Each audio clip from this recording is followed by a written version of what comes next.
Hello, friends. This is Pastor Carol Jeanette, interim pastor at Lord of Life Lutheran Church in Kenosha, Wisconsin. I hope you're doing well, but at the same time, I'm hoping that you're kind of troubled, as I am. Now, different pastors have different ideas about political engagement, and I respect that. My choice over the years has been to not publicly support or criticize any political party or their leaders. I try to be clear about the basic principles of Christianity that I think we should be following, but I leave it to the congregation members to faithfully consider those principles and how to apply them in their own faith journeys. This morning, I'm doing something different.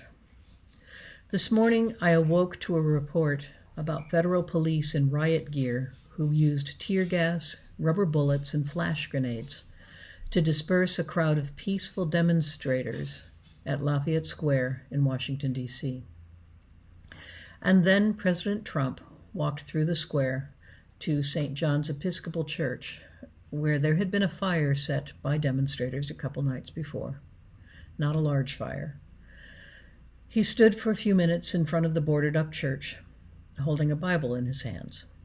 Then the president left and walked back to the White House.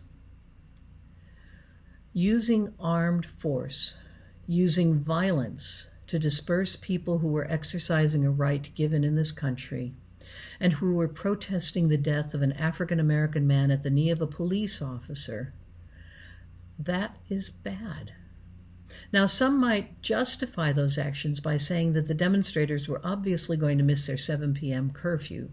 It was 6:35 p.m. when the tear gas was first dispersed. Now, I don't agree with that justification, but I can hear it. But still, to use force in order to set up a photo opportunity for the president, not a time of prayer, not a time of conversation or listening, just a picture of him with a Bible, that is really bad.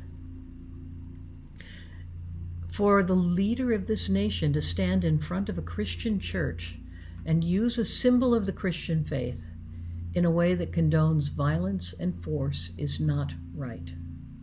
These actions are not about peace. They are not about justice. They are not about love. They are not about the healing and the reconciliation that this country and this world so desperately need. The Right Reverend Mary Ann Budde, who is the Bishop of the Episcopal Diocese of Washington, was watching the evening news with her mother last evening and saw the report of what was happening at one of the churches under her care. These are her words. The president just used a Bible, the most sacred text of the Judeo-Christian tradition, on one of the churches of my diocese without permission as a backdrop for a message antithetical to the teachings of Jesus and everything that our churches stand for. And to do so, he sanctioned the use of tear gas by police officers in riot gear to clear the churchyard. I am outraged. Back a decade or two, the phrase, "What would Jesus do?" was popular. Maybe you remember the bracelets that people wore with the letters WWJD. You could see those letters all over the place. This morning, I think that's the question we need to ask ourselves. What would Jesus do in this situation? For whom would Jesus speak? What would he say? How would he get his message across? Would the one who ate with tax collectors and healed lepers, fed the hungry, challenge the, quote, one without sin, unquote, to throw the first stone at the woman caught in adultery? Would he command his followers to use force to remove protesters who were standing up for one whose life was taken from him because of the color of his skin? I'm looking for signs of Jesus in these days, and those signs are around. I see Jesus in the great majority of our law enforcement folks who are working diligently to protect communities while allowing us to protest. I see Jesus, no, not in the president holding a Bible, but in the viral video of Houston Police Chief Art Acevedo, walking down the street with protesters and saying, "We will march as a department with everyone in this community. I will march until I can't stand anymore, but I will not allow anyone to tear down this city.